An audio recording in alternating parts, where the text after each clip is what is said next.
or application review, right? And those are going to be spelled out in the notebook, right? The notice of funding opportunity, and they're going to have all these different kind of areas that they're going to score. If you've done your environmental screening, if you have at least started the engineering process, you've gotten through that, you know how you are intending to utilize your project from a business perspective, what the cost-benefit analysis might be, some of those metrics, those indicate that you have a shovel-ready project and you just need that funding piece. So you're able to go after some pretty competitive grant spaces. So when we do BCAs, we try to find as many honest benefits that there are in the project. Really understand your BCA and really tell your BCA story at the same time.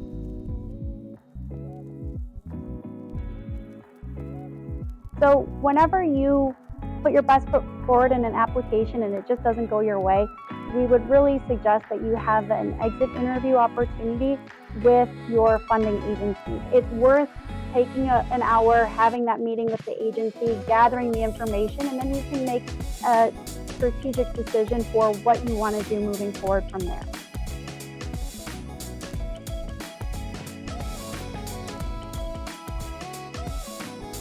There's a long list of items that you're going to be quickly asked to spool up and start working on.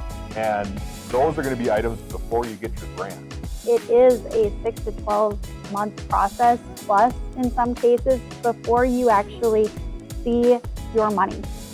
All of those investments that you're making up to your grant funding can become reimbursable once you get to grant award. So you're out that money for a while, but not forever. It's going to be grant eligible if you do things in the right way, and we can help you through that process.